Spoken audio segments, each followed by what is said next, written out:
Write down work, power and energy. Work, power and energy. Work, power and energy.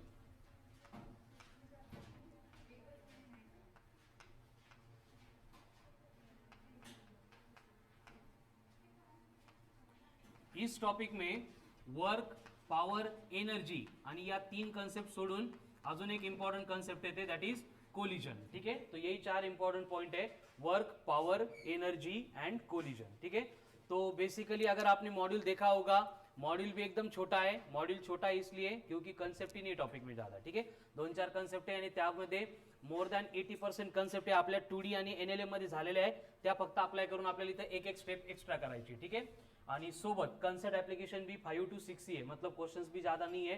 तो इस topic को complete करने के लिए टाइम ज्यादा लगने वाला नहीं है.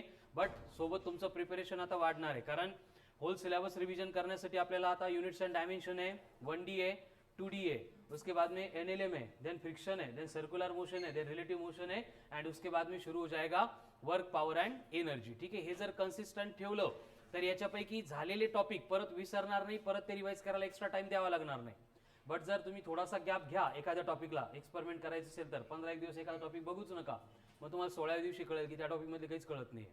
कळाल ना? त्यामुळे जर कन्सिस्टंट मेंटेन ठेवलं, मी तुम्हाला सांगितलं इथून पुढचे टॉपिक जे आहेत त्यांना खूप कमी वेळ लागतो ॲज कम्पेयर टू मैकेनिक्स के जो बेसिक टॉपिक थे. ठीक है, तो वर्क, पावर, एनर्जी, इसके बाद में आएगा ग्रेविटेशन. दोनों भी टॉपिक दिसंबर में कंप्लीट होने वाले हैं. ठीक है, देन जनवरी में system of particles, rotational motion, then waves and oscillation and fluid mechanics, fluid dynamics. त्यामुळे पुढचे 2 महिने जे काही आता इथून पुढे जानेवारी एंडिंग पर्यंत, म्हणजे ज्यांचं मार्क वाईज वेटेज खूप जास्त आहे बट टॉपिकचा कंटेंट कमी आहे, असे टॉपिक आपले सुरू होणार आहे. ठीक आहे, त्यामुळे थोडीशी सिरियसनेस, प्रॅक्टिस आणि अभ्यासाचा वेळ वाढवा, है ना. आता जर तुम्ही 12 तास करत असले तर कमीत कमी 16 तास अभ्यास करायला सुरुवात करा आजपासून. ठीक आहे, आणि बाकीच्या वेळेमध्ये लेक्चर करा. Okay, right on work, power and energy. Work, power and energy. अब ये वर्क, पावर एंड एनर्जी में हमें पहले थोड़ा सा बेसिक डिस्कस करना है, फिर एक्चुअल में डिटेल में डिस्कस करेंगे अबाउट वर्क. वर्क मतलब क्या होता है? किती लोकांनी ऐकलंय वर्क? सगळ्यांनी ऐकलंय, बरोबर. किती लोकांना माहिती आहे वर्क म्हणजे काय? माहिती इन द सेन्स ते सांगू पण शकतो, नाहीतर असं नाही माहिती पण सांगता येत नाही असं नको. ठीक आहे, पवन एक्सप्लेन वर्क. पवन, हो तूच explain work. Work is force into displacement. Very good. ठीक आहे, अजून हे सोडून याच्या व्यतिरिक्त कोणाचा आन्सर आहे वर्क बद्दल? संस्कृती, एक्सप्लेन वर्क. वर्क म्हणजे काय असतं? काम. Energy needed to act. नाही का? बरं, ठीक आहे. आपली एनर्जी आपण त्याच्यात टाकतो. कशात टाकतो? काम करण्यासाठी. मग काम is called as work. Work is product. Very good. कशाचं प्रोडक्ट? फोर्स अँड डिस्प्लेसमेंटचा. त्या फोर्सला वर्क नाही म्हणायचं. नाही म्हणायचं ना. डिस्प्लेस झालेलं वर्क म्हणजे वर्क. बर, व्हेरी गुड. अजून संगम, व्हॉट इज वर्क? फिजिक्सचा नेमका प्रॉब्लेम हाच असतो, माहिती तर सगळे आपल्याला, कुठलाही टॉपिक येऊ द्या, कुठल्याच टॉपिकची कुठलीच कन्सेप्ट माहीत नाही असं नाही, पण सांगता येत नाही, बरोबर. म्हणजे सगळे काय इल्युजन आहेत. Very good. Dot product of force into displacement. अजून करना, एक्सप्लेन करना वर्क. माहित नाही तुला वर्क काय असतं? नाही. अजून कोण? ऋत्विक? नहीं. वर्क. उसके बाद में एनर्जी का मतलब अमाउंट ऑफ एनर्जी. काही आपले काही फेकत राहते का रे? लॉजिकल तर सांगा काहीतरी. एनर्जी म्हणजे amount of energy. Amount of work is called as energy. कोण आहे? फ्री आहे का? मग बरोबर आहे. हां, सांग एनर्जी म्हणजे काय?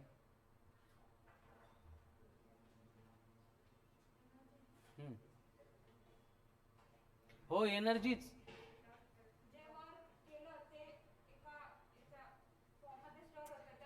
एका याच्या मध्ये स्टोअर होतात आणि त्या याच्या फॉर्मला एनर्जी असं म्हणतात. Good, very good. ठीक आहे, वर्क आणि एनर्जी सगळ्यांना माहिती आहे, पण सांगता काहीच येत नाही. ठीक आहे, तुम्ही सांगितलेले सगळे आन्सर करेक्ट आहेत, रॉंग कुठलंच नाही आहे. बरोबर. पण तरी असं सॅटिस्फॅक्शन भेटत नाही की वर्क म्हणजे आपल्याला कळालंय म्हणून. ठीक आहे. अजून कोणाला काही information about work and energy? हां नित्या, फक्त मोठ्याने सांगणार असेल तर सांग बेटा. नाही. Shubham very good. Work per unit time is energy. वा वा व्हेरी गुड बेटा, तू डॉक्टर हो. थोडी पॉप्युलेशन तरी कमी होऊन जाईल आपली. हां काय? कॅपॅसिटी टू डू वर्क ही एनर्जी होती आहे आणि energy per unit time work होता आहे. असं असतं का? ते पॉवर असते बेटा. वर्क डन अपॉन टाइम या परी. Very good. Stored form of energy is work. अजून एक बॉडी कितना फोर्स लगा सकती है उसकी एनर्जी बोलते. बर, तुला बरं वाटतं की सांगून? मतलब फोर्स अप्लाई करने की कैपेसिटी असं म्हटलं असतो ना आपण. असं म्हणतो की एनर्जीला? नहीं म्हणत. ठीक है. तो क्या होता है वर्क? क्या होती है एनर्जी? कुलदीप? नहीं. रुपेश क्या है work? Energy. Priyanka what is work? आज काही सांगितलंच नाही कधी आहे ना. सांगायचं पण नाही आम्हाला माहित असलं तरी पण. वैष्णवी काय आहे work? Energy. Force into displacement. Very good. Is called as work. बरोबर है. हा झाला फॉर्म्युला. बट एक्चुअल में वर्क का मतलब क्या होता है? हे डेफिनेशन बरोबर आहे, फॉर्म्युला बरोबर आहे, बट वर्क म्हणजे काय एक्सप्लेन कसं करणार आपण? मास म्हणजे काय? मास है ना. बट एक्सप्लेन कसं करणार एक्चुअल मास म्हणजे काय? Mass means content of matter in the given body. Matter का कंटेंट मतलब एटम का कंटेंट. एटम का कंटेंट मतलब प्रोटॉन न्यूट्रॉन एंड इलेक्ट्रॉन का जो कंटेंट होता है उसको हम बोलते हैं मास. मतलब बॉडी का मास मतलब एक्चुअल किसका मास? बॉडी में जो proton neutron and electron present है उन सबका कंबाइंड मास. मग आता जरा बरं वाटतं की मास कुठून आलं कशाचं आलं म्हणून. ठीक है. तो वर्क मतलब क्या होता है, एनर्जी मतलब क्या होता है, एकदम सिंपल कंसेप्ट देखो. एंड इसी के ऊपर हमारा पूरा जो नेचर है, नेचर मतलब हमारा जो फिजिक्स है वो वर्क करता है. बेसिकली क्या होता है, सबसे पहले होती है एनर्जी. अब एनर्जी को हम डिफाइन करते हैं कैपेसिटी और एबिलिटी टू डू वर्क. इसका मतलब किसी भी बॉडी के पास अगर एनर्जी है तो वो क्या कर सकती है? सिर्फ वर्क कर सकती है. क्या कर सकती है? सिर्फ वर्क कर सकती है. ठीक है. अब ये वर्क मतलब क्या है, इसको समझने के लिए हमें एनर्जी से रिलेटेड और एक इंपॉर्टेंट पॉइंट देखना पड़ेगा कि energy nether be created nor be destroyed. It can be only converted from one form to another form. Hence total amount of energy in the world or universe remains. म्हणजे एनर्जीला आपण create पण करत नाही, destroy पण करत नाही, फक्त काय करतो? फॉर्म चेंज करतो. खरंय का हे? फक्त शिकवलं म्हणून नाही. तुम्हाला पटते की असं होतं का? कुठं होतं? फॉर एक्झाम्पल ट्रॅफिक मध्ये. हां 8वीत होतो, आता नाही होत का?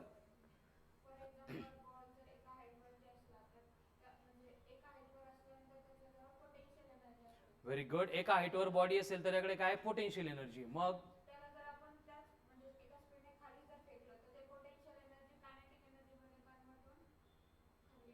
करेक्ट है. ठीक है. कळाल सगळ्यांना? पोटेंशियल एनर्जी है, उसको हम थ्रो नहीं भी करेंगे, छोड़ भी देंगे तो भी बॉल ग्राउंड पे आता है ना. अपन फोर्सच्या एक्सेलरेशनच्या कॉन्सेप्ट मध्ये सांगतो की ग्रेविटी उसको खींच रहा है. ठीक है. बट एक्चुअल में प्रोसेस क्या हो रही है, उसके पास पहले से पोटेंशियल एनर्जी है, तो उसको पर्टिकुलर हाइट से ग्राउंड पे आने के लिए जो एनर्जी रिक्वायर्ड थी वो कहां से आ रही है? पहले पोटेंशियल एनर्जी थी, वो कन्वर्ट होती है काइनेटिक एनर्जी में. अजून एग्जांपल फ्लोर और वेरी गुड. ठीक है ना. फोर्थ फ्लोर येता येतात 3 स्टॉप घ्यावे लागतात मला तरी. बरोबर है. ठीक है. इसका मतलब क्या हो रहा है कि हम ग्रेविटी के अगेंस्ट वर्क कर रहे हैं और ये वर्क करने के लिए हमारी बॉडी में क्या होता है? एनर्जी होती है. म्हणजे खाली होतो तेव्हा आपण थोडंसं जेवण वगैरे करून आलो होतो. बरोबर. बॉडीमध्ये स्टोर्ड एनर्जी होती. कुठल्या फॉर्म मध्ये? एटीपी. ठीक है. Energy in the form of muscle energy. ठीक है. और हमने क्या किया फिर? उस एनर्जी का यूटिलाइज करके हम फ्लोर पे आ गए. तो यहाँ पे आने के बाद क्या हुआ? क्या हुआ? डबे बघतो आपण 3-3 4-4 असतात. बरोबर. काही लोकांचे घरून परत येतात डबे. ठीक है. इसका मतलब क्या हो रहा है कि जो हमारे बॉडी में एनर्जी पहले से स्टोर थी वो कम हो रही है. समझ में आ रहा है? मतलब एनर्जी डिस्ट्रॉय हो गई क्या? वो कन्वर्ट हो रही है. किस फॉर्म में? फिर से ग्रेविटेशनल पोटेंशियल एनर्जी के फॉर्म में. ठीक है. Another example waterfall. काय होतं वॉटरवर? फॉल होतो. ठीक है. क्या होतं वॉटरफॉल में? कायनेटिक एनर्जी हीट एनर्जी मध्ये कन्वर्ट होती. वॉटरफॉल मध्ये चटके बसता का तिथं? काही पण आपलं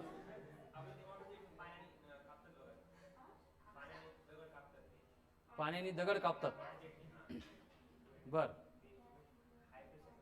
मग काय होतं तिथं? Very good. ठीक आहे, अजून फॅन. काय होतं फॅन मध्ये? Excellent, very good. Electrical energy होती है वो कन्वर्ट होती है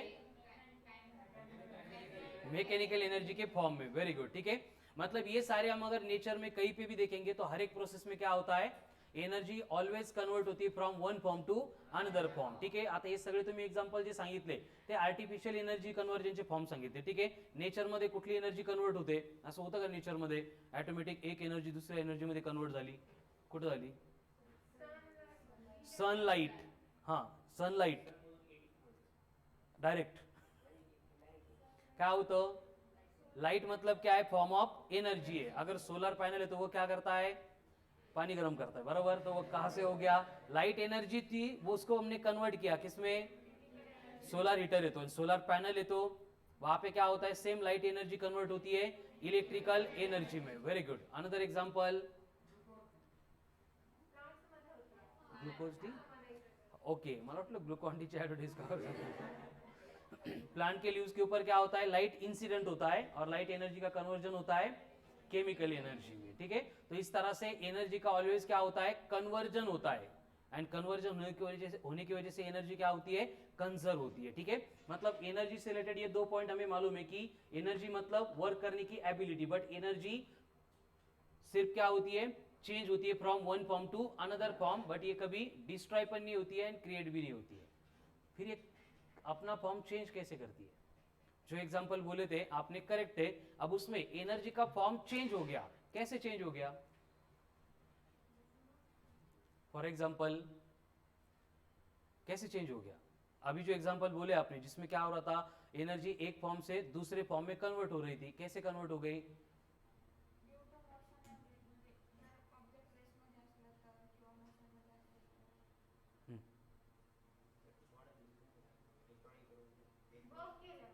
वेरी गुड. ठीक है, हर बार क्या हो रहा है?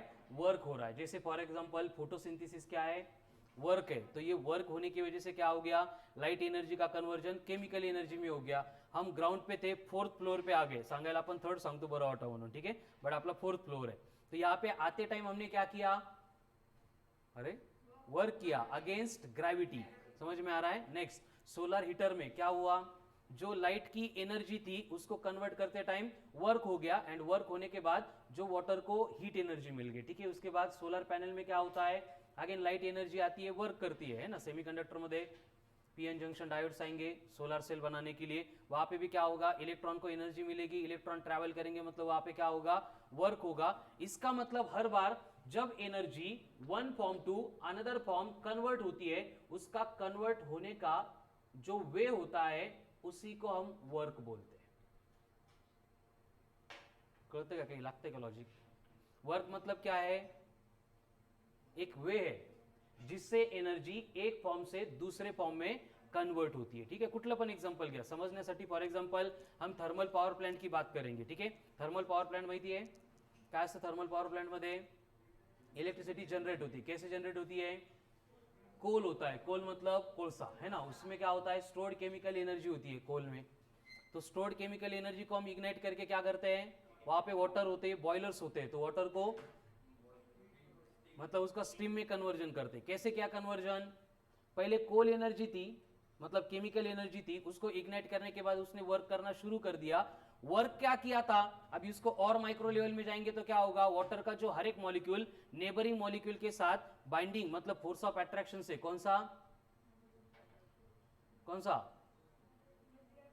और न्यूक्लियर कुठून आला मध्ये? ठीक है, एक मॉलिक्यूल दूसरे मॉलिक्यूल सेम सब्सटेंस का अट्रैक्ट करता है bye gravitational force, hydrogen force, cohesive forces नहीं माहिती, सोडून दे, येईल पुढे. ठीक है, तो वो फोर्स कम करने के लिए मतलब मॉलिक्यूलर सेपरेशन बढ़ाने के लिए ये हीट एनर्जी वर्क करती है. मॉलिक्यूलर सेपरेशन बढ़ा मतलब वाटर का कन्वर्जन किस में हो जाएगा?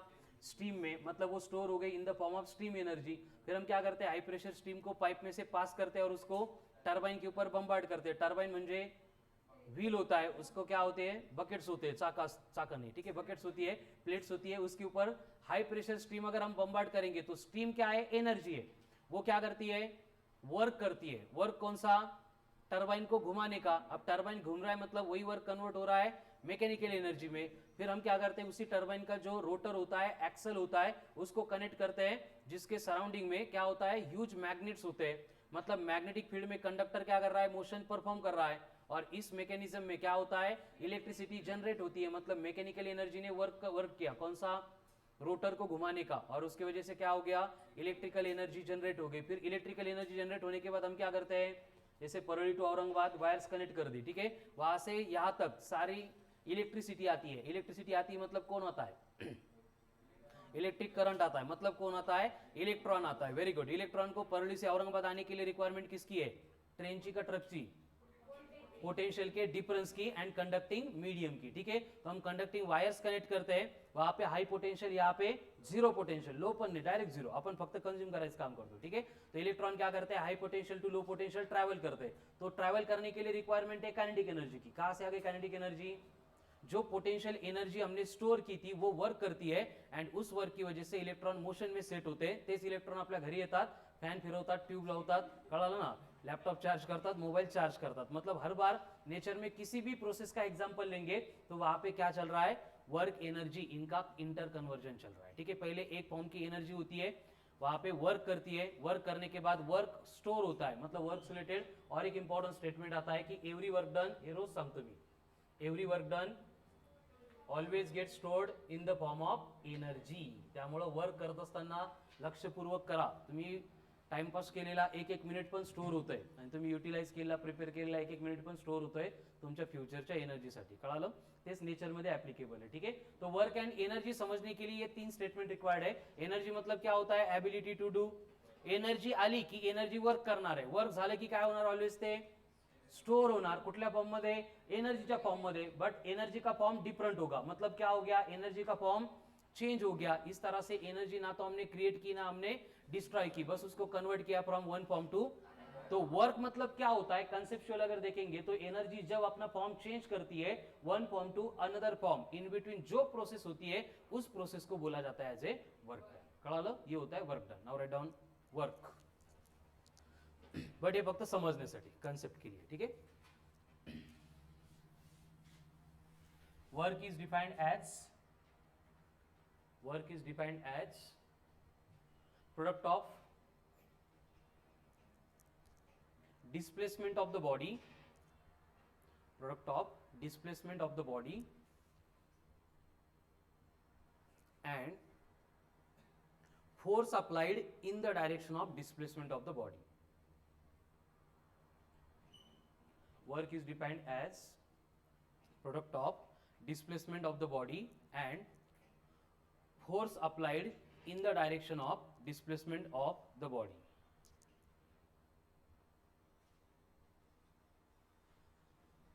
हो गया।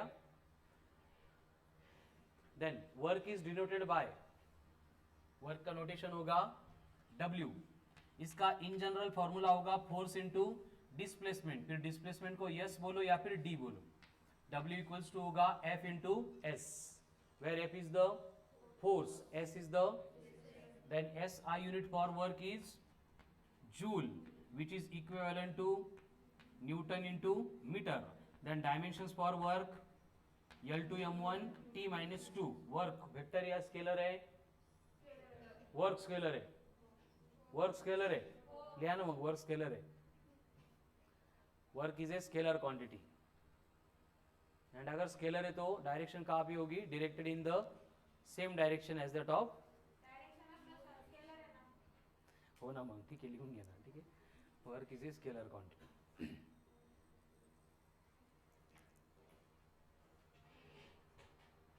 और टेक्नोलॉजी यूज करतो बंधू, ठीक आहे। ये हो गया बेसिक इन्फॉर्मेशन अबाउट वर्क। आता आपल्याला अजून याला पण थोडंसं डिफाइन करताना वेगवेगळ्या कंडिशन घ्यायच्या आहे। Next, SI unit of work is kg metre square per second square, which is equivalent to newton into metre, which is equivalent to joule, ऐसे होता है। हे कुठून आलं, हे बघा, फोर्स इंटू डिस्प्लेसमेंट, फोर्स मतलब कोण, मास इंटू एक्सेलरेशन, मास है मतलब केजी, एक्सेलरेशन मतलब metre per second square, into distance से मतलब मीटर, तो metre into metre metre square, KG metre square per second square which is equal to joule. Next, CGS unit of work. अब CGS में क्या होगा, kilogram बन जाएगा ग्राम, मीटर बनेगा सेंटीमीटर, सेकंड बनेगा सेकंड, तो gram centimetre square per second square, यानी कि हम इसको सिंप्लीफाइड फॉर्म में लिख सकते हैं dyne into centimetre which is equivalent होता है टू द अर्क. तो 1 जूल इक्वल्स टू कितना बनेगा, 10⁻⁷ अर्क, या फिर 1 अर्क अगर बोला है तो 10⁻⁻7 joule.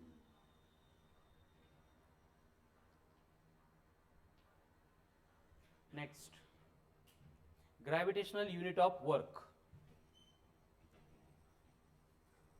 Gravitational unit of work. अब देखो, फोर्स इंटू डिस्प्लेसमेंट है, ग्रेविटेशनल यूनिट ऑफ फोर्स क्या था,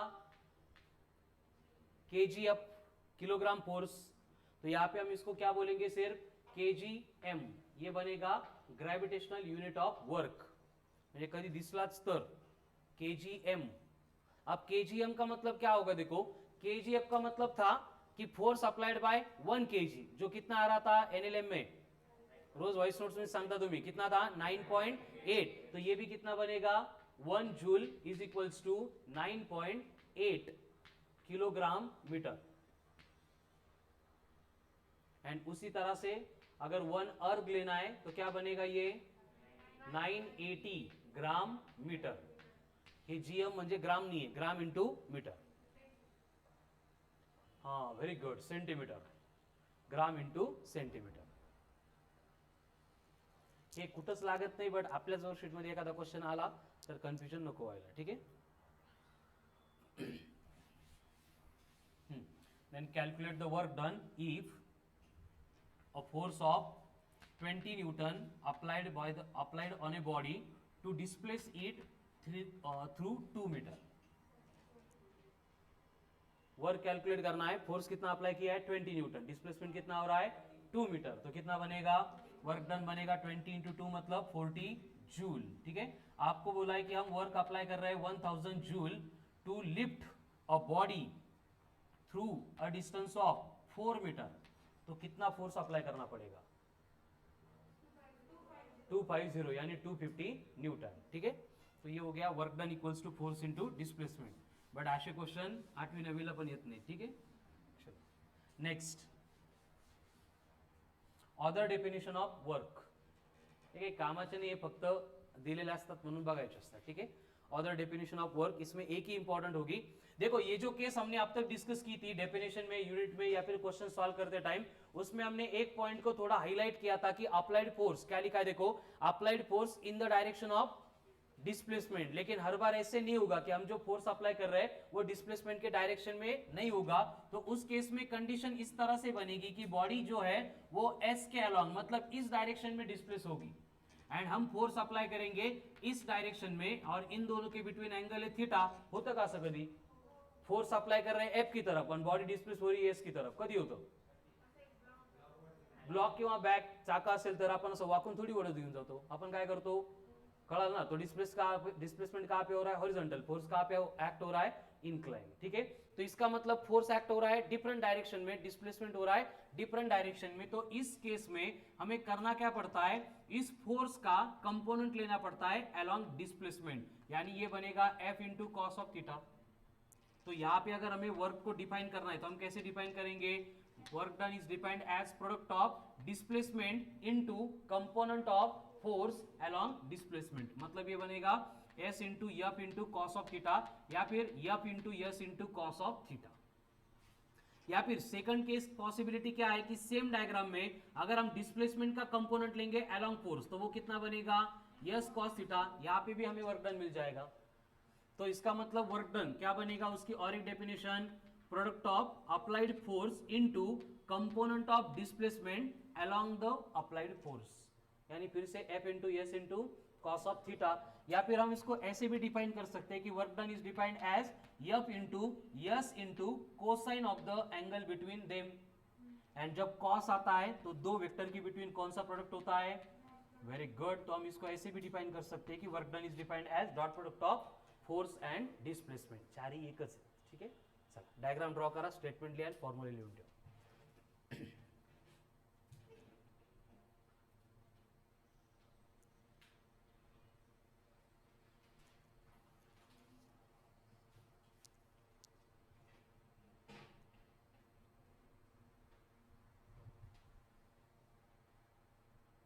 काय झालं?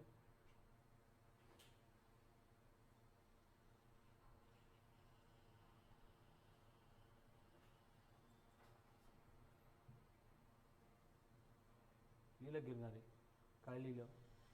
हे लिहायचे सगळे डेफिनेशन लिहायचे, त्या डेफिनेशन है। स्टेटमेंट नहीं लिहिले तरी चालेल, ठीक है। मतलब वर्क डन कैलकुलेट करना है तो एफ एस कॉस थीटा करो, या फिर एफ एस कॉस थीटा करो, या फिर एफ एस कॉस थीटा करो, या फिर F vector dot S vector करो, ठीक है। बट ये कंडीशन अलग अलग थी। यहाँ पे फोर्स का कंपोनेंट लिया अलॉन्ग डिस्प्लेसमेंट, यहाँ पे डिस्प्लेसमेंट का कंपोनेंट लिया अलॉन्ग, यहाँ पे कोसाइन ऑफ द एंगल का मल्टीप्लीकेशन किया, एंड ये क्या है, सिर्फ डॉट प्रोडक्ट है, ठीक है। तो चलो, आपको बोला है कि यहाँ पे एक ब्लॉक है, हमने सरफेस के ऊपर उसको प्लेस किया है।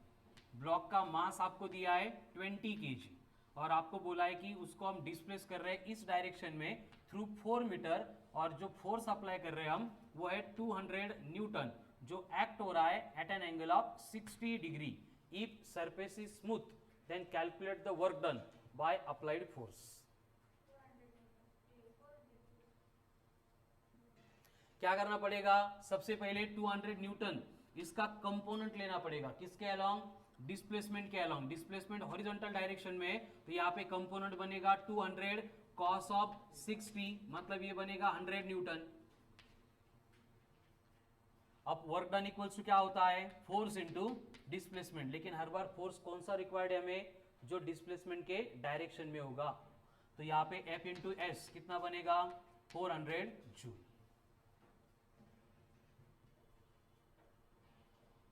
करते का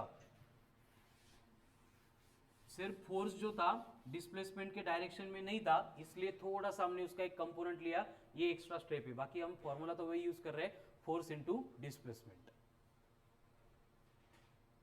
हो गया। अभी नेक्स्ट, इफ नहीं, find the force, sorry work done by gravitational force. ये किसने वर्क किया था? अप्लाइड फोर्स ने। अभी सेम क्वेश्चन है और आपको फाइंड करना है work done by gravitational force. Mass दिलाय ना 20 kg।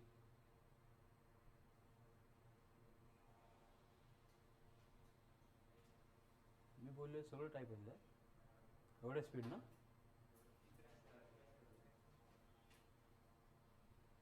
माझं बोललेलं त्याला कळतंय, म्हणजे सगळ्यांना कळायला पाहिजे। Find work done by gravitational force.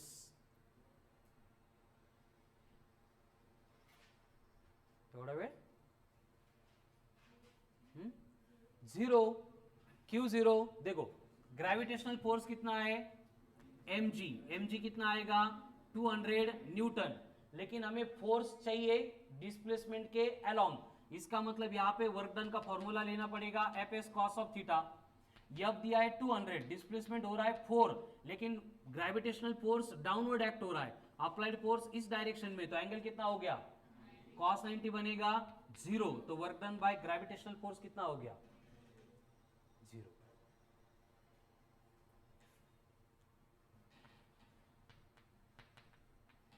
Same question है, आपको बोला है कि if mu K is 0.1, mu K kinetic friction अगर 0.1 है, then find work done by frictional force. Work done by frictional force.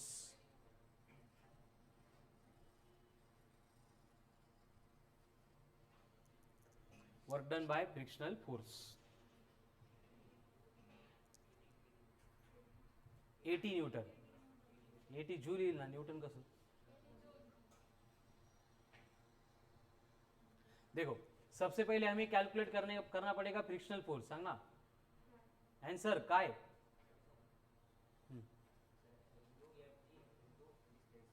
Very good, mu M G into distance है ना। हे सगळे पालत्या घडावरच पाणी आहे। सांग पटकन आन्सर। मला ते नको सांग, मला आन्सर सांग। सबसे पहले देखो फ्रिक्शनल फोर्स कितना वर्क करेगा, ये कैलकुलेट करने के लिए हमें कैलकुलेट करना पड़ेगा किसको, फ्रिक्शनल फोर्स को। फ्रिक्शनल फोर्स कैसे कैलकुलेट करते हैं, म्यू के इंटू एन। तो डायग्राम में एन इक्वल्स टू कितना है, एम जी 200 है ना, आणि इथं सगळा गोल सुरू होतो। जैसे हमने अप्लाइड फोर्स का ये कंपोनेंट लिया था इस डायरेक्शन में, दूसरा कंपोनेंट लेना पड़ेगा इस डायरेक्शन में, कितना होगा 200 साइन ऑफ 60। तो इस केस में ये 200 साइन 60 कितना बनेगा 100√3।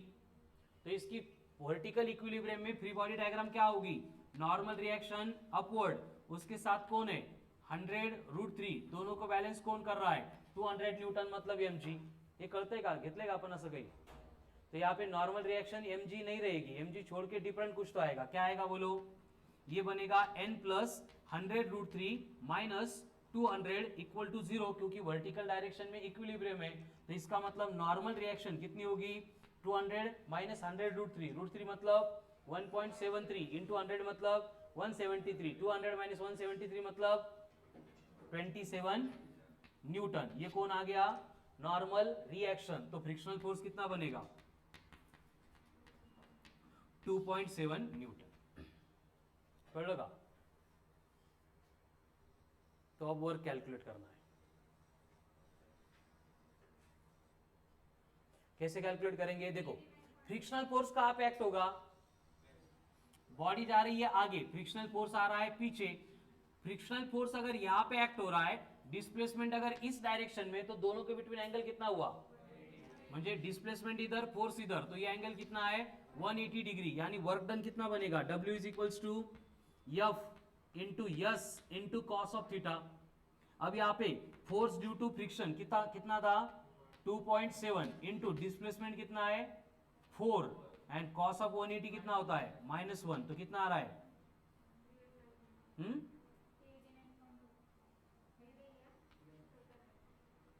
Minus of 9.8 joule. 389 कुठून आणलं,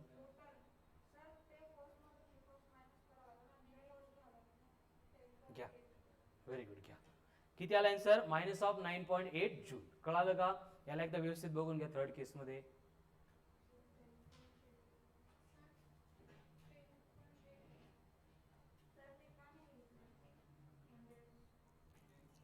हा 10.8 बरोबर, नाही 10.8 काय सांगितलं मी, तू लिहिते का व्यवस्थित सांगितलेलं क्वेश्चन, परत एकदा वाच, मोठ्याने वाच, अजून मोठ्याने वाच, अजून एकदा, कळतंय का मग का नाही घेतला, नाही अजून एकदा रीड कर।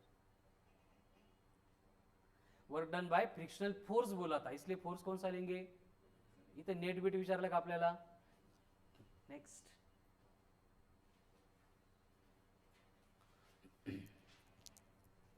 मतलब यहाँ पे तीनों केसेस के ऊपर अगर ऑब्जर्व करेंगे तो हमें यहाँ पे कुछ कंक्लूजन्स मिलते हैं, जैसे कि work done may be positive, जैसे फर्स्ट केस में था, work done may be negative जैसे लास्ट केस में था, and work done may be 0 जैसे सेकंड केस में था। ठीक है, तो ये कब हो रहा है बोलो, वर्क डन पॉजिटिव आता है, ऐसे कब हो रहा है, वर्क डन इज पॉजिटिव जब गिवन एंगल एक्यूट है, मतलब लेस देन 90 डिग्री है, गिवन एंगल एक्यूट है लेस देन 90 डिग्री है, तो हर बार वर्क क्या बनेगा पॉजिटिव बनेगा। ठीक है, उसके बाद में निगेटिव कब आएगा, जब गिवन एंगल ग्रेटर देन 90 है, मतलब ऑब्ट्यूज है, तो उस केस में क्या होगा वर्क डन नेगेटिव रहेगा। ठीक है, एंड वर्क डन 0 कब रहेगा, अगर वहां पे थीटा इक्वल्स टू 90 डिग्री है, या फिर यहाँ पे हम बोल सकते हैं कि एक तो एफ इक्वल्स टू 0 है या फिर यस इक्वल्स टू 0 है, इन दोनों में से कोई तो 0 है, या फिर थीटा अगर 90 है, एक दूसरे को परपेंडिकुलर है, तो वर्क डन कितना बनेगा 0 बनेगा। ठीक है, एक्झाम्पल सोबत एक्सप्लेनेशन व्यवस्थित समजून घ्या, मग लिहा। आपला एनएलएम संपलाय, आता वर्क पॉवर एनर्जी सुरू आहे।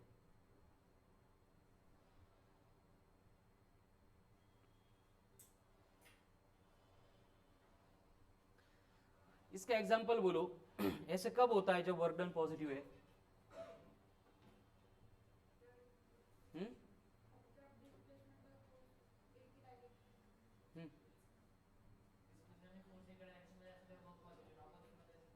निगेटिव्ह. Very good. असं एक्झाम्पल, प्रॅक्टिकल एक्झाम्पल असं कधी होतं?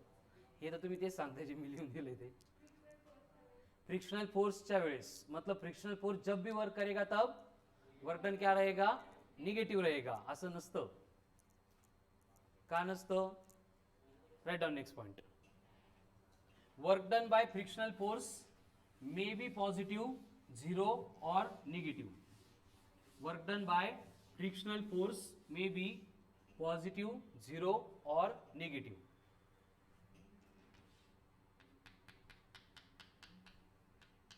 मतलब कि यहां पे कंडीशन क्या है, देखो कि एक ब्लॉक है, मास है उसका 20 kg. हम उसको खींचने के लिए यहां पे फोर्स अप्लाई कर रहे हैं 1000 न्यूटन, और इन दोनों के बिटवीन हमें कोएफिशिएंट ऑफ फ्रिक्शन बोला है, कितना है? 0.1 है. तो इस केस में work done by frictional force होगा क्या? का बरं? कारण की बॉडी का डिस्प्लेसमेंट होगा. डिस्प्लेसमेंट होगा मतलब कन्फर्म वर्क होगा.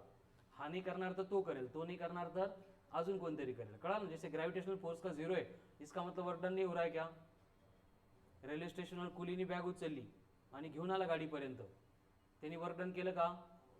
ग्रॅव्हिटेशनल फोर्सने केलं का? मग त्याला जर आपण म्हटलं ग्रॅव्हिटेशनल फोर्सने केलेलं वर्क डन 0 आहे, त्यामुळे 1 रुपया पण देऊ शकत नाही, चालेल का? का बरं नाही? त्यांनी फोर्स अप्लाई करून त्यांनी वर्क डन केले. ठीक है. तो यहाँ पे ये जो फ्रिक्शन का फोर्स है वर्क करेगा या नहीं? कंफर्म करेगा. ये कब डिसाइड होगा? अगर बॉडी डिस्प्लेस हो रही है तो. यहाँ पे डिस्प्लेस हो रही है बॉडी, मतलब फ्रिक्शनल फोर्स वर्क करेगा. फ्रिक्शनल फोर्स कहाँ पे है? यहाँ पे. और बॉडी कहाँ पे डिस्प्लेस होने वाली है? इस डायरेक्शन में. तो दोनों अगर अपोजिट डायरेक्शन में है तो इसका मतलब होने वाला वर्क डन जो है बाय फ्रिक्शनल फोर्स कितना रहेगा? नेगेटिव रहेगा. ठीक है. अब इस सेम एग्जांपल में आपको बोला है कि बॉडी का मास है 20 kg, और इसको खींचने के लिए हम 20 न्यूटन इतना फोर्स अप्लाई कर रहे हैं, और कोएफिशिएंट ऑफ फ्रिक्शन है 0.1. तो यहां पे बाय फ्रिक्शनल फोर्स कितना वर्क हो रहा है? Q0. क्योंकि बॉडी का डिस्प्लेसमेंट ही नहीं होगा, इसका मतलब यहां पे जो वर्क डन होगा दैट विल बिकम 0. बट आता एक ब्लॉक है, ब्लॉक के ऊपर और एक ब्लॉक है, और हम क्या कर रहे हैं? सिर्फ ये नीचे वाले ब्लॉक को खींचने के लिए फोर्स अप्लाई कर रहे हैं. ठीक है. ऊपर का जो ब्लॉक है इसका मास दिया है जैसे 1 kg, नीचे का ब्लॉक है उसका मास दिया है 2 kg. इन दोनों के बिटवीन जो कोएफिशिएंट ऑफ फ्रिक्शन है वो कितना है? फिर से 0.1, और हम फोर्स अप्लाई कर रहे हैं, वो आपको बोला है कि कितना है? 30 न्यूटन या फिर 25 न्यूटन या फिर 5 न्यूटन क्या. तो for block A work done by frictional force क्या रहेगा? निगेटिव्ह रहेगा. लेकिन फॉर ब्लॉक बी, बी वरचा आहे, कळलं का? Work done by frictional force क्या रहेगा? क्यों? क्योंकि बी के लिए फ्रिक्शनल फोर्स यहाँ पे एक्ट होगा, डिस्प्लेसमेंट भी उधर ही हो रहा है, मतलब force and displacement same direction में, तो यहाँ पे वर्क डन क्या होता है? पॉझिटिव्ह होता है. मतलब work done by frictional force is always negative. असं काही असं असतं. ठीक आहे. घ्या लिहून. काय काय? बरोबर आहे. बरोबर. चल राइट डाउन.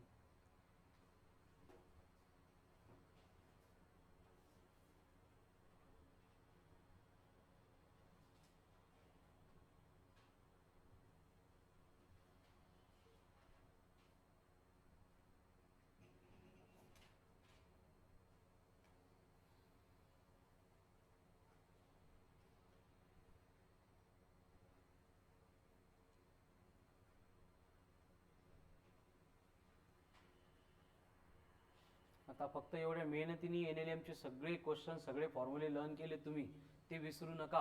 आणि ते विसरायचे नसेल तर त्यासाठी काय करावं लागेल? 2 गोष्टी. एक व्हॉइस नोट्स कंपल्सरी, आणि दुसरं व्हॉइस नोट्स सोबत मॉड्यूलमध्ये प्रत्येक पेज बघत चला. रीड नका करू, पण ॲटलिस्ट त्याला बघत चला. काय म्हणतो आपण त्याला?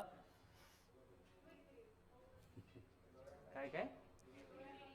क्विक रीडिंग नाहीच, रीडिंग करायचीच नाही आपल्याला, फक्त रिव्ह्यू का व्ह्यू जे काय असेल ते. ठीक आहे ना? मला काय सांगायचं कळालं तुम्हाला? पानं पालटायची फक्त. असं भारी वाटलं पाहिजे की आपलं मॉड्यूल रीड करून झालं म्हणून. चलो हो गया। अभी आपको बोला है एक इंक्लाइन सरफेस है जिसका इंक्लिनेशन बोला है थीटा और सरफेस स्मूथ है, और इस सरफेस के ऊपर ये ब्लॉक है जिसका मास है m, और ये क्या कर रहा है, यस इतने डिस्टेंस से स्लाइड होके ग्राउंड पे आ रहा है, जिस इंक्लिनेशन की हाइट आपको बोला है कितनी है, h है। तो calculate the work done by gravitational force. Calculate the work done by gravitational force. आता या डायग्रामची भीती नाही वाटत ना, इन्क्लाइन सरफेस वगैरे काही दिसलं तर काही नसतं त्याच्यामध्ये, फक्त mg replace by mg cos theta and mg sin theta. Find the work done by gravitational force.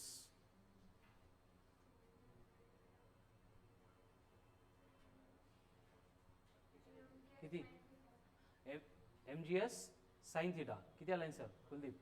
नहीं, mgs sin theta, very good. देखो क्या होगा, ब्लॉक है तो हमें मालूम इसका weight mg will act in vertically downward direction. दो कंपोनेंट लेंगे, ये बनेगा mg cos ऑफ थीटा, ये बनेगा mg sin ऑफ थीटा। लेकिन हमें वर्क डन फाइंड करने के लिए फोर्स का कंपोनेंट अलोंग द डिस्प्लेसमेंट लगता है। यहाँ पे डिस्प्लेसमेंट कितना हो रहा है, s, फोर्स कितना है mg sin थीटा, तो वर्क डन इक्वल्स टू बनेगा फोर्स इंटू डिस्प्लेसमेंट। फोर्स कितना है mg sine of theta into displacement कितना हो रहा है s, तो वर्क डन कितना बनेगा फिर m into G into S into sine of theta. But from diagram हम साइन थीटा को डिफाइन कर सकते हैं, साइन थीटा इक्वल्स टू कौन,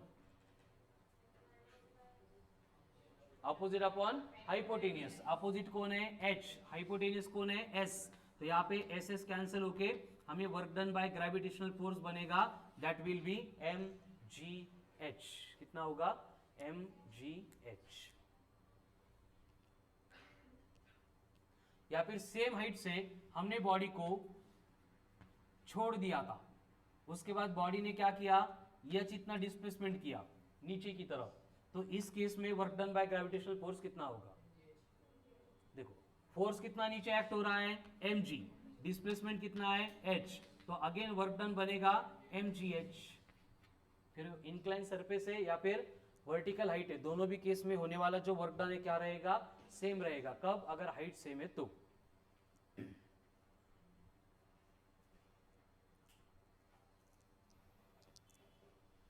लगा कैप। अभी सेम क्वेश्चन में आपको अगर बोला है कि यहाँ पे जो ब्लॉक का मास था वो है 20 kg एंड जो इंक्लिनेशन का एंगल है वो आपको बोला है कितना है 30 डिग्री, और जो सरफेस की लेंथ है s वो आपको दी है 4 metre, then calculate the work done by gravitational force.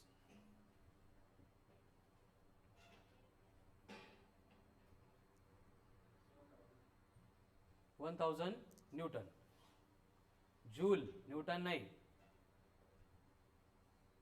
कैसे, पहले mg sin थीटा कितना आएगा 100,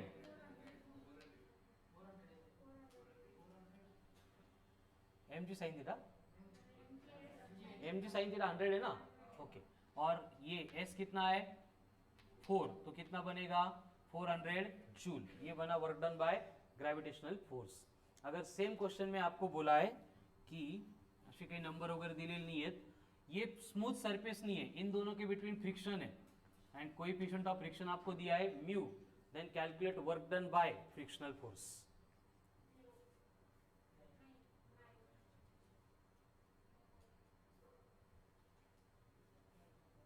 work done by frictional force करो।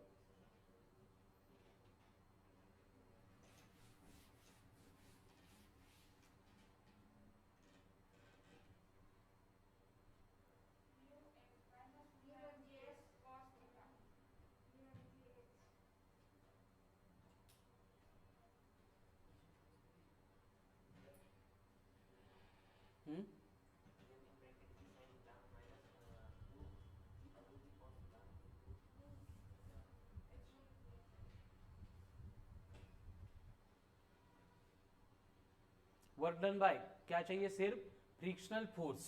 तो यहाँ पे फ्रिक्शनल फोर्स कहाँ पे एक्ट होगा, इस डायरेक्शन में, और ये फ्रिक्शनल फोर्स हम कैसे कैलकुलेट करेंगे, mu into N, but N का मतलब कौन है, तो ये बनेगा mu into M G cos of theta, ये बन गया फ्रिक्शनल फोर्स।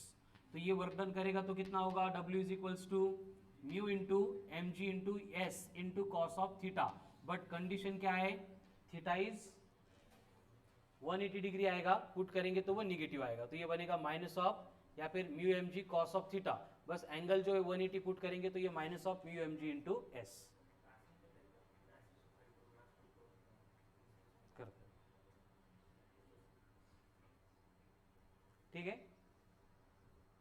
हे तेच NLM मधल्या केस होत्या, फक्त आता इन ॲडिशन काय देतील आपल्याला, डिस्प्लेसमेंट आणि एक मल्टिप्लिकेशन आपल्याला एक्स्ट्रा करावं लागेल. ठीक आहे, फक्त आपल्याला लक्षात ठेवायचं है, वर्क डन अगर ग्रेविटेशनल फोर्स बोला है सिर्फ ग्रेविटेशनल फोर्स लेना है, वर्क डन अगर फ्रिक्शनल फोर्स ने बोला है तो सिर्फ फ्रिक्शनल फोर्स लेना है, एंड नेट वर्क डन बोलेंगे तो हम क्या करेंगे, नेट वर्क डन बोलेंगे तो इस प्रोसेस में फिर दोनों फोर्सेस का रिजल्टेंट लेके फिर डिस्प्लेसमेंट से मल्टीप्लाई करेंगे. ठीक है, next, if a block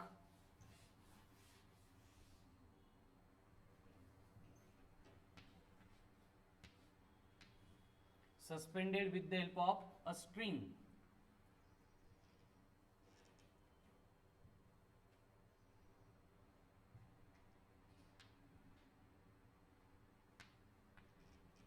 mass of block is 20 kg, mass of block is 20 kg with an acceleration of 4 meter per second square, with an acceleration of 4 meter per second square, then find काय लिहा ना, then find work done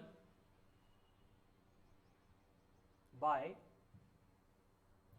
tension, work done by tension and gravitational force in 2 seconds, in 2 seconds, upward.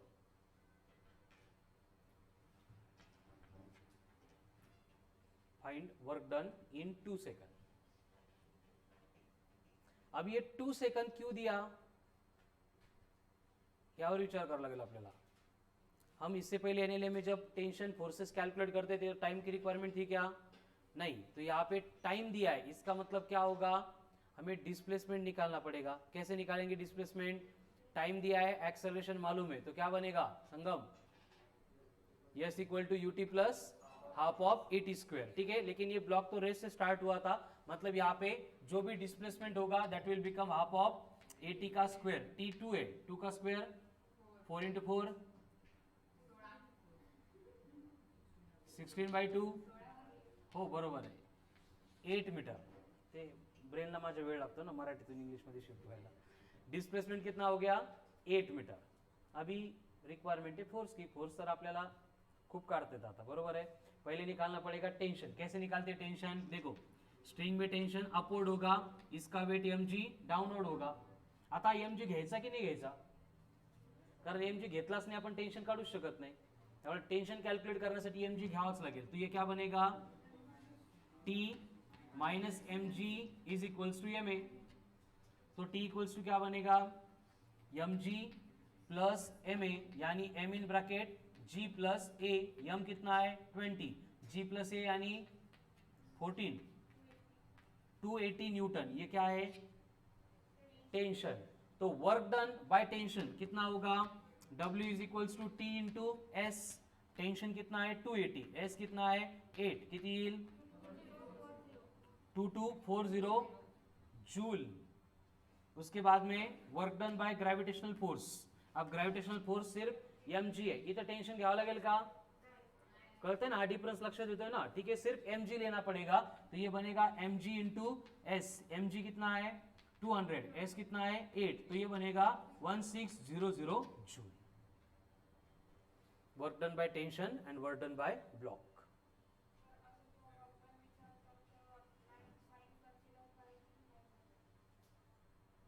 कुठली sign, असं आपल्याला ते विचारतील ना कि वर्क डन बाय टेंशन है, का work done by gravitational force है, या फिर नेट वर्क डन है. नेट वर्क डन है तो हम नेट फोर्स लेंगे, एंड नेट फोर्स की डायरेक्शन में अगर नेट डिस्प्लेसमेंट हो रहा है तो पॉजिटिव रहेगा. असं कधी होतं का? फोर्स अप्लाई कर रहे हैं नेट, वो एक डायरेक्शन में है आणि बॉडी का डिस्प्लेसमेंट उसके अपोजिट डायरेक्शन में हो रहा है. कधी पॉसिबल आहे का असं? येस और नो? कळतं का मी काय विचारलं?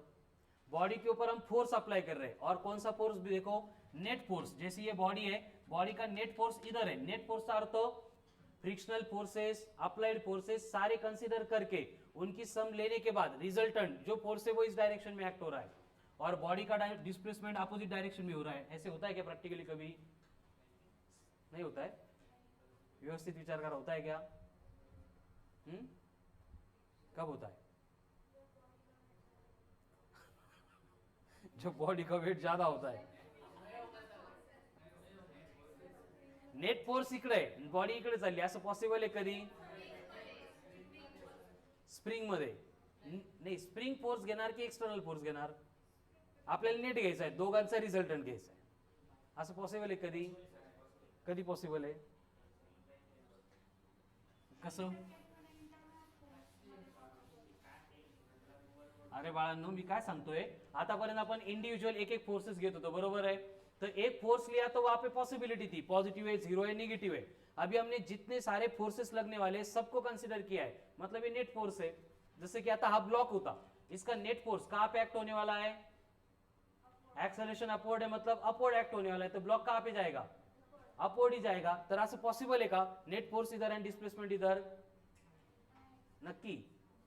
कन्फर्म? माझ्याकडे बघून माझ्या एक्सप्रेशन नुसार तुमचे ओपिनियन चेंज करू नका. कधी पॉसिबल आहे? आता टेबलला जर तुला ओढायला सांगितलं, तुझ्याकडून ओढला जात नाही, टेबल पाठीमागे जातो का?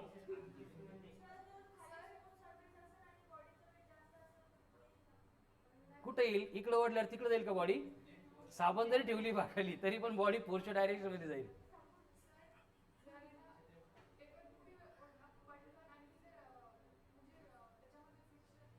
बोल बोल. कसं कसं जाईल मागे? कसं जाईल मागे? मागे कधी जाईल? जेव्हा आपण सोडून देऊ तेव्हा.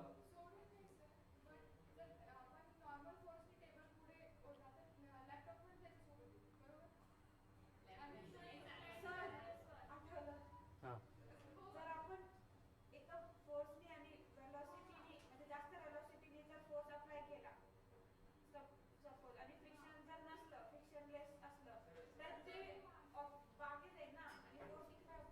लॅपटॉप नाहीच टेबलवर.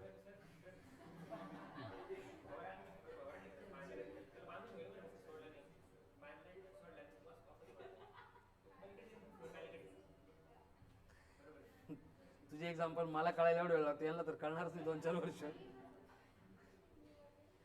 भौरा मग तो अलीकडे येईल का पलीकडे जाईल? आपण अलीकडे ओढल्यावर तो पलीकडे जातो का? नाही, मी भवरे खेळलेली नाही कधी, त्याच्यामुळे मला माहित नाही. हो का? खरंच?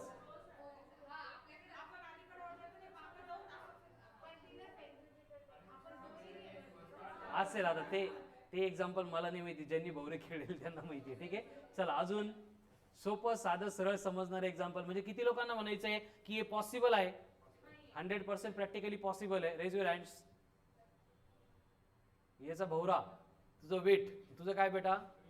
स्प्रिंग. स्प्रिंग मध्ये कसं होतं एक्सप्लेन कर. माग काय शिकलो मला माहित नाही. ठीक आहे, हा स्वाती सांग बेटा.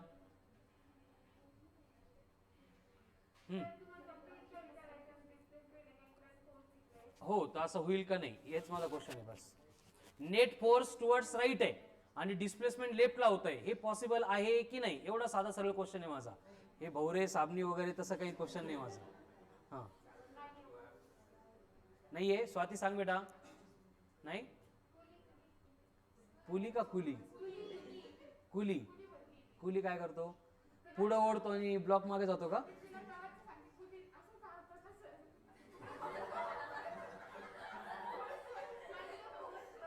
रेल्वे स्टेशन जवळ आहे म्हणून का पार्ट टाइम? हा, कोण म्हटलं तुला वर अप्लाय करतो? तो काय वर फेकत राहतो का? तो डोक्यात ठेवून घेतो फक्त, बरोबर आहे. नंतर तो चालत असतो म्हणजे फोर्स अप्लाय करतो हॉरिझॉन्टल डायरेक्शन मध्ये, चालण्यात फोर्स असतो. हा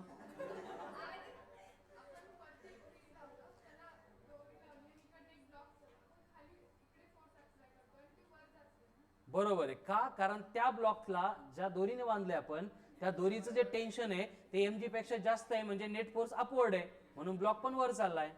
कळालं? अजून किती लोकांना वाटतं की हे पॉसिबल आहे? नको, हे क्वेश्चनचा answer.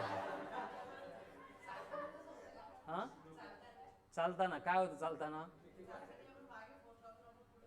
Excellent, very good.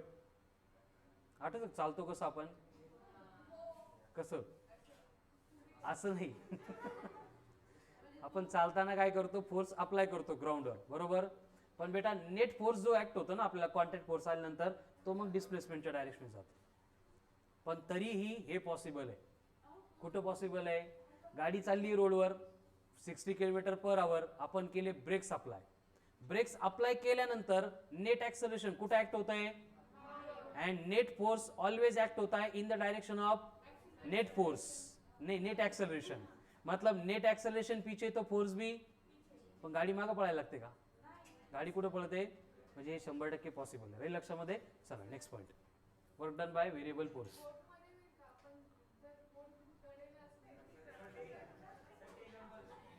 Right down work done by variable force. हे फिजिक्सचा गोळच असा आहे, कळत नाही तोपर्यंतच बरं असतं, एकदा कळायला लागलं का लय सुचायला लागतं आपल्याला.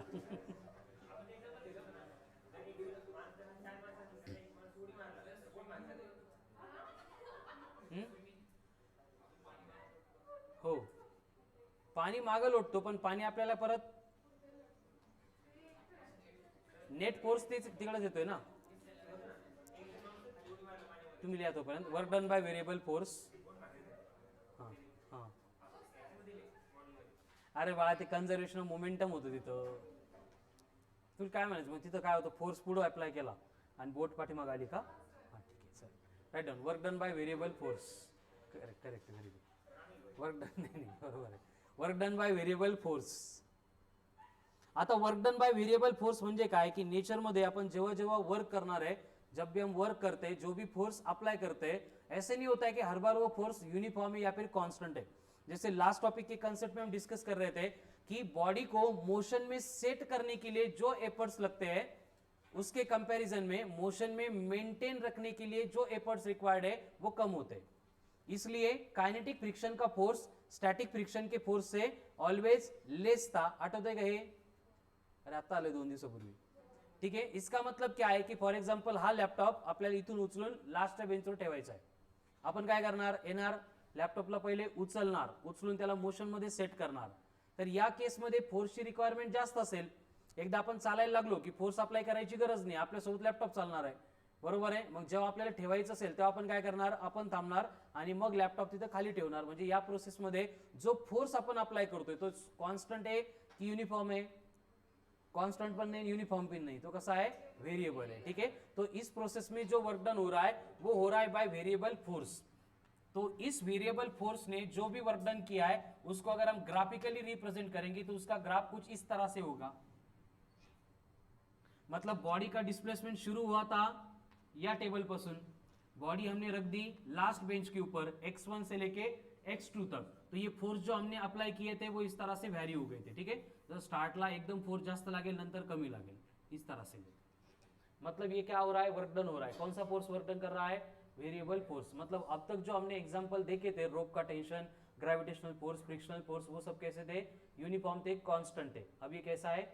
वेरिएबल है. तो इस तरह का वेरिएबल फोर्स अगर वर्क कर रहा है तो उस प्रोसेस में हमें वर्क डन कैलकुलेट करने के लिए क्या करना है? F इंटू डी एक्स करना है. F इंटू डी एक्स करना है. F मतलब फोर्स, डी एक्स मतलब स्मॉल डिस्प्लेसमेंट. Very good. तो टोटल वर्क डन कैलकुलेट करने के लिए हम अगर यहाँ पे लिमिट्स पुट करेंगे फ्रॉम x1 टू x2 तो ये हमें मिल जाएगा net work done in the process. x1 से लेके बॉडी को x2 तक लेके जाने के लिए जो वर्क डन रिक्वायर्ड था वो बनेगा W equals to integration of x1 से लेके x2 तक f of dx, f into dx. ये होता है work done by variable force. इसको हम कैलकुलेट करते हैं बाय 2 मेथड. एक, अगर हमें ग्राफ के फॉर्म में डेटा दिया है तो इस ग्राफ के अंदर जो भी एरिया होगा, एरिया अंडर द कर्व, ये बनेगा वर्क डन। या फिर अगर नंबर के फॉर्म में डेटा दिया है तो हम उसको क्या करेंगे, इंटीग्रेट करेंगे, तो ये बनेगा एफ डी एक्स का integration limits from x1 to x2। जैसे कि हमें बोला है कि एक फोर्स है 2x², और ये फोर्स हम अप्लाई कर रहे हैं एक बॉडी को डिस्प्लेस करने के लिए फ्रॉम 2 मीटर टू 4 मीटर, तो कितना डिस्प्लेसमेंट होगा कैलकुलेट करो। अगर ये नहीं बोला होता तो यहाँ पे हम work equal to force into displacement कसं करायचं काय करायचं कळालं नसतं आपल्याला, बरोबर। बट अगर इस तरह से वेरिएबल आ रहा है, work done by variable force है, ये कैसे समझ में आएगा हमें। एक तो ग्राफ पे ऐसे दिखेगा कि ये फोर्स की वैल्यू कम ज्यादा हो रही है, या फिर नंबर के फॉर्म में तो ये 2 मतलब कौन है, 2 ला काय म्हणायचं इथं कॉन्स्टंट, x ला काय म्हणणार वेरिएबल। अगर वेरिएबल्स प्रेजेंट है तो वो फोर्स भी कौन है, वेरिएबल फोर्स है। मतलब ये x को मैं 1 बोल सकता हूँ, 10 बोल सकता हूँ, 1000 बोल सकता हूँ। जब जब x की वैल्यू चेंज होगी तब फोर्स भी बदल जाएगा, मतलब ये फोर्स बन रहा है वेरिएबल फोर्स। तो ये वेरिएबल फोर्स जो वर्क डन कर रहा है, ये कैलकुलेट करने के लिए हमें क्या करना पड़ेगा, इसको इंटीग्रेट करना पड़ेगा। इंटीग्रेशन होगा 2x² dx, लिमिट होगी 2 से लेके 4 तक। तो इंटीग्रेशन का एक ही फॉर्मूला है, अपन 3-4 टॉपिक पासून यूज करतोय। जो भी पावर होगी उस पावर में 1 ऐड करना है एंड उसी से डिवाइड करना है। तो अभी क्या होगा, 2 एज इट इज रहेगा, x² का इंटीग्रेशन x³ बाय 3, और लिमिट्स पुट करेंगे 2 से लेके 4 तक। तो लिमिट कैसे पुट करते हैं, अपर लिमिट माइनस, तो अपर लिमिट पुट करेंगे तो क्या होगा, x का क्यूब मतलब 4 का क्यूब मतलब 64 का डबल 128, तो ये बनेगा 128/3 माइनस 2 का क्यूब 8, 8 इंटू 2 16/3, तो 128 माइनस 16,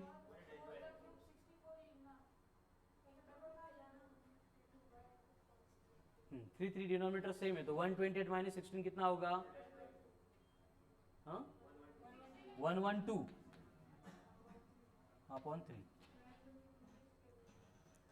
काय, आणि तिकडं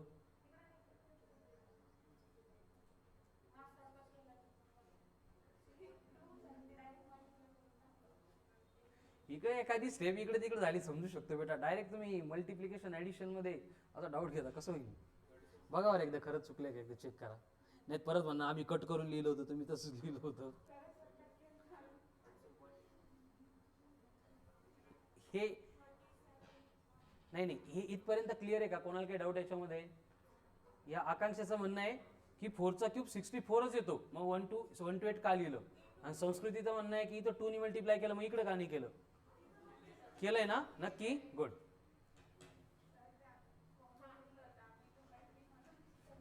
कळलं का।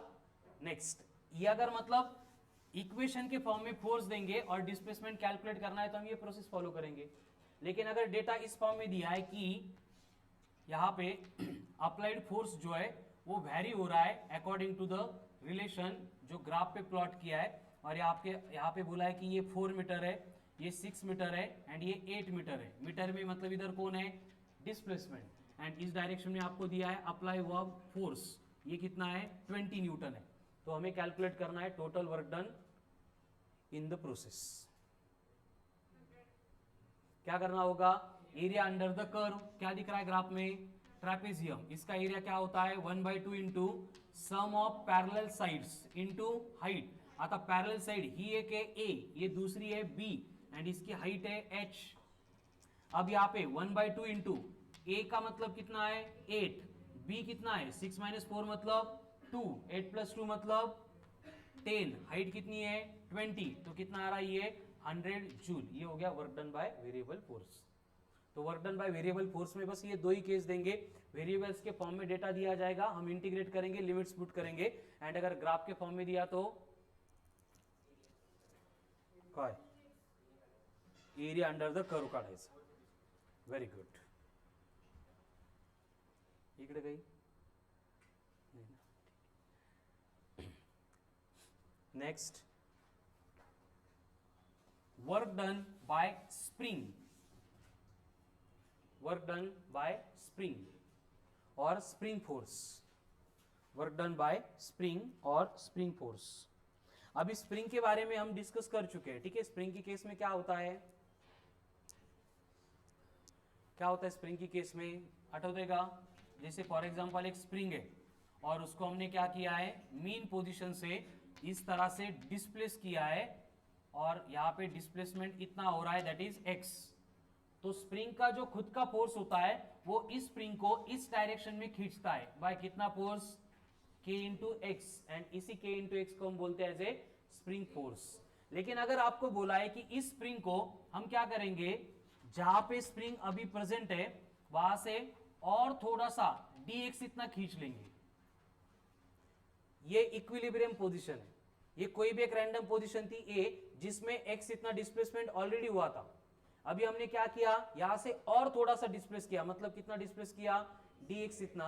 तो इस प्रोसेस में जो भी वर्क डन हमें करना पड़ेगा वो वर्क डन कितना होगा, फोर्स इंटू डिस्प्लेसमेंट यानी F इंटू dx। बट ये अगर स्प्रिंग का फोर्स है तो हमें F को रिप्लेस करना पड़ेगा बाय, तो ये वर्क डन इक्वल्स टू कितना बनेगा, kx dx। लेकिन ये वर्क डन नहीं है, ये छोटा सा वर्क डन है। क्यों, क्योंकि डिस्प्लेसमेंट तो हमने छोटा सा किया था dx, एंड इसके ऊपर से अगर हमें पूरा वर्क डन कैलकुलेट करना है, टोटल वर्क डन कैलकुलेट करना है, तो हमें ये dw को क्या करना पड़ेगा, इंटीग्रेट करना पड़ेगा। तो w बनेगा इंटीग्रेशन ऑफ dw, कहां से कहां तक, इनिशियल पोजीशन से फाइनल पोजीशन। जो भी इनिशियल पोजीशन होगी, जैसे कि फॉर एग्जांपल ये इनिशियल पोजीशन है एंड ये इस केस में ये फाइनल पोजीशन है। ये बघा, ये माइनस साइन कंटिन्यू रहता ही है क्योंकि स्प्रिंग फोर्स कहां पे एक्ट होगा, always in the direction of opposite to that of displacement. But इसकी कोई न्यूमरिकल मिनिंग नाही आहे, त्यामुळे तो घेतला नाही घेतला त्यामुळे एवढा काही मोठा फरक पडत नाही। त्याची फक्त मिनिंग एवढीच आहे की स्प्रिंग फोर्स डिस्प्लेसमेंटच्या अपोजिट डायरेक्शन मध्ये एक्ट होते। ठीक है, तो हमें वर्क डन कैलकुलेट करने के लिए क्या करना पड़ेगा, dw को इंटीग्रेट करना पड़ेगा। dw है कितना, kx dx। अगर यहां पे पुट करेंगे तो w इक्वल्स टू क्या हो जाएगा, फिर k कांस्टेंट है बाहर, integration of x dx initial से फाइनल तक। अब x dx का इंटीग्रेशन क्या होता है, x dx का x स्क्वायर अपॉन 2, पावर में 1 ऐड करना है, उसी से डिवाइड करना है। तो ये वर्क डन बनेगा w is equals to k into bracket of x square upon 2, limits होगी इनिशियल से फाइनल तक। एंड फाइनली ये पुट करने के बाद हमें आंसर मिलेगा work done equals to w by 1/2 into K in bracket x final का स्क्वेअर मायनस x इनिशियल का स्क्वेअर। असं घेऊ का, x final minus x initial bracket square घेऊ का, दोन्ही सेम आहे, सेम नाही आहे, खूप वेगवेगळे दोन्ही, आणि असंच घ्यायचंय। मग ये था work done by spring force और स्प्रिंग।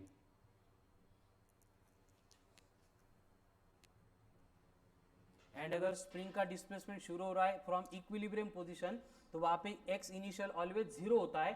मतलब इन जनरल ये फॉर्मूला हम 1/2 इंटू के इंटू एक्स स्क्वेयर इसी फॉर्म में यूज करेंगे, 1/2 इंटू के इंटू एक्स स्क्वेअर। बट आपल्याला दोन पोजिशन स्पेसिफाय केले असतील, इनिशियल आणि फायनल, तर त्या केसमध्ये आपण काय करणार, 1/2 इंटू के इंटू एक्स ऑफ फाइनल का square minus x of initial का स्क्वायर करेंगे। ठीक है, जैसे कि आपको बोला है एक स्प्रिंग है, write down, a spring of spring constant, spring of spring constant और फोर्स कांस्टेंट 1000 न्यूटन पर metre, if a spring of force constant or spring constant 1000 newton per meter displaced from its equilibrium position, displaced from its equilibrium position by 4 meter,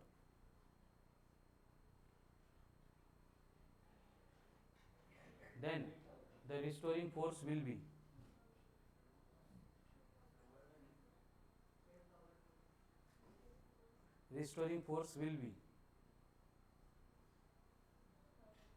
तुम्हाला काय येतं हे महत्वाचं नाही आहे, विचारलं काय ते महत्वाचं आहे। कैलकुलेट क्या करना है, सिर्फ फोर्स। फोर्स क्या होगा, F इक्वल्स टू के इंटू एक्स, के कितना है 1000, एक्स कितना है 4, तो ये बनेगा 4000 न्यूटन। एंड फिर सेकंड पार्ट में, पार्ट 2 में पूछा है वर्क डन,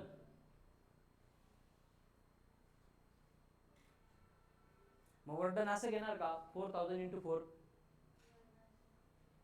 नाही का बरं? Work done force into displacement होता है ना, फोर्स 4000 है तो इंटू डिस्प्लेसमेंट कर देंगे. का नाही? कारण हे बघा, जर आपण असं घेतलं work done equals to force into displacement, force कितना है 4000, डिस्प्लेसमेंट कितना है 4, तो ये बनेगा 16000 बरोबर. एंड वही अगर अप्लाई करेंगे हाफ ऑफ के इंटू एक्स स्क्वेअर, ये कितना आ रहा है 1000 बाय 2 500, 500 इंटू 4 म्हणजे 2000. काय गोळ्या, इतका वेळ हा फॉर्म्युला शिकवत होते ना, आता हे वेगळं आन्सर येत आहे. मग हे करेक्ट आहे की ते करेक्ट आहे? का दोन्ही सेम पाहिजे? सेम पाहिजे तर आलेच नाही, सेम डिफरंट आहे, ते करेक्ट आहे. हे का नाही? वर्क डन तर हेच असतं, force into displacement. Rupesh, variable force है पहली बात, वेरी गुड. और ये स्प्रिंग का पूरा डिस्प्लेसमेंट नहीं हो रहा है, समझ में आ रहा है ना? स्प्रिंग सिर्फ एक्सटेंड हो रही है, इसलिए हम direct net force into displacement करके इसको कैलकुलेट नहीं कर सकते. ये दो रीजन है, इसकी वजह से स्प्रिंग में ऑलवेज हम हाफ के एक्स स्क्वेअर यूज करेंगे. कळलं पण? गुड. कसं सेम येईल? हे 16000 आलं का?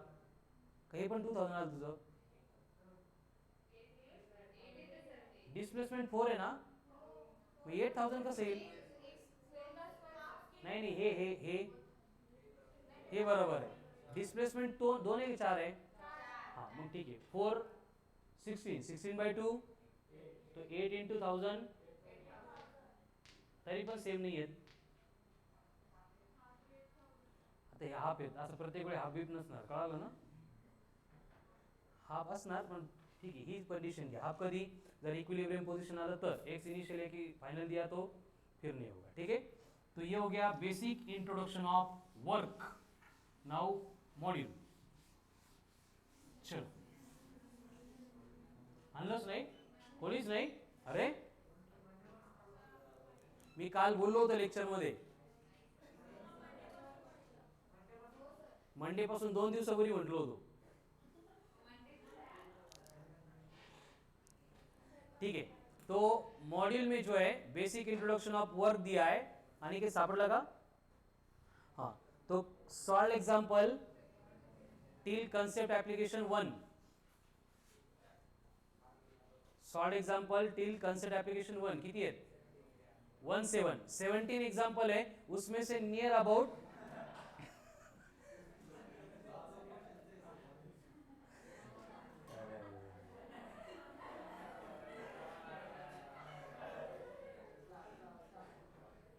ठीक है, what ever it may be, concept application 1 से पहले जितने भी सॉल्व एग्जांपल्स है प्लस कंसेप्ट एप्लीकेशन 1, ये दोनों आज का होमवर्क है. कळाल ना? उद्या पहिले कंसेप्ट एप्लीकेशन 1 मधले काही क्वेश्चन तुम्हाला नहीं आले तर ते, अदरवाइज नेक्स्ट पार्ट हम शुरू करेंगे, मतलब डायरेक्ट एनर्जी का डिस्कशन शुरू करेंगे. तो वर्कचा जो काही विषय असेल तो आज संपूर्ण टाका. ठीक है, so remaining part will continue on tomorrow's lecture, जिसमें हम एनर्जी रिलेटेड पार्ट डिस्कस करेंगे. Thank you. ज्यांनी टेस्ट नहीं दिली ते उभे राहा बरं.